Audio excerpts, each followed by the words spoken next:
Alrighty, so I don't know how good I am gonna be at keeping up with this, but I'm gonna try and vlog me doing stuff with this just for the heck of it. I mean, because I can have fun with it.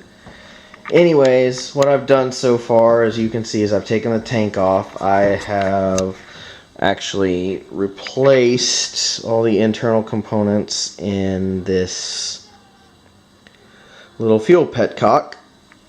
I've got the tank off, and the tank actually has a leak somewhere in this corner. Haven't found it yet. Gonna have to deal with that at some point.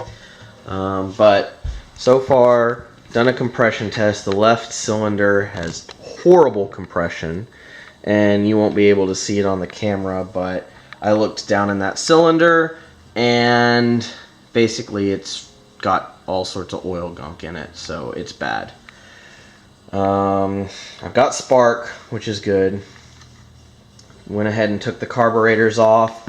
I had them rebuilt, and then I drove this for a while, not very long, like maybe a few hundred miles, and then parked it. But I went ahead and took them off and checked them again, and they, for the most part, seem to be good. But the shop that I had rebuild them kind of screwed up down in here. I don't know if you can see that. Let me get some light. There we go. Down in there, there's that little brass fitting or screw piece, whatever you want to call it, that is supposed to hold this needle completely flush, but it's not. So you see it's got like a 1/4 inch of movement or something like that. I don't know how well you can see that. This camera's not the greatest.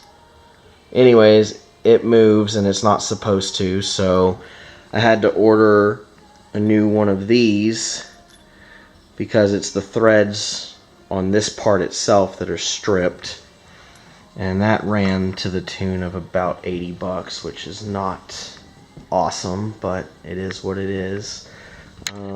Did a compression test on this one. It's got about 90, so it's probably good. Took the seat off. One of the seat pins was bent, so gonna have to get new seat pins. Took this off. It was all, this cover off. It was all gunked up. Got that sprocket and all. I'm basically gonna have to take the engine out and tear it apart and do some investigating. Tried to look at the clearances of the valves. I don't really have good feeler gauges to get in there effectively, but they seem to be gapped properly with what I could tell. This cover that's all nasty because of that fuel leak, right here, I don't know if you'll be able to see it. Oh, there we go. Yeah, you can see it. Right there's a crack, so I'm going to get some plastic epoxy and fix that. Let's see what else.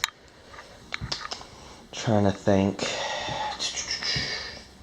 Oh, I mean, that's a small thing, but the paint all around the brake cylinder for the front brake is all nasty, so I'll probably clean all that up and get it all fixed. Probably should try and find a turn signal cover, because that turn signal cover busted. Horn doesn't work, but I think it's the switch here, the horn switch, so it doesn't have a battery in it right now, and the ignition's not on, so it's not going to work anyways. But just something else, you know. It's a lot of little things. Oh, this grommet right here, there's supposed to be a grommet there, kind of like there is right here, this thing. Yeah, so I had to, the one on this left side decided to disappear, so I had to order another one of those. Not a big deal. Got to get a new battery. Yeah, it's just a bunch of little things that are going on with the bike that need to be addressed, but you know, it's time and money, and yeah, I mean, maybe I'll record me doing some work on it, get my tripod out and do some recording and then put music or something. I don't know. This is the first time I'm doing any kind of blogging type thing, so we'll see if I keep it up or if it just kind of dies, because I know I've been told, or other vloggers that I've watched have said, that anytime you try and record you doing something, it takes like 3 times as long. So depending upon time and all that, I may or may not keep it up. But anyways, I just decided to grab my camera and record this, and yeah. Oh, one more thing. Not that it really matters, but if any of y'all know about the Kawasaki 440s, this is an 81 model, by the way. The stock air boxes, and then this piece in particular, usually disappears. I was lucky enough to find it at a shop in the Dallas area. Actually, a shop knew a guy who was a regular customer who would always come in, who has owned several old 440s, and he said, I have a guy who probably has one of these. I will get in contact with him and see what he wants for it. The guy was actually going to give it to me, but I was like, dude, no, you can't just give it to me. That's not right. So I gave him like $10 for it.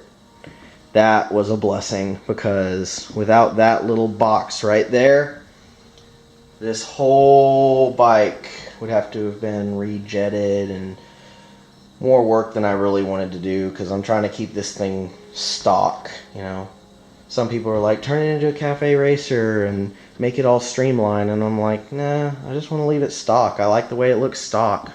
You know, yeah, streamlined cafe racer types look cool, but I don't know, I want to keep this stock. I want to keep the integrity of it.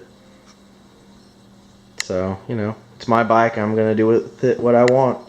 Maybe in the future, if I get another bike and then this one's just sitting around and I decide that I want to turn it into a cafe racer, maybe I'll do that. But right now, I'm keeping it stock, because at the moment I'm a poor college kid.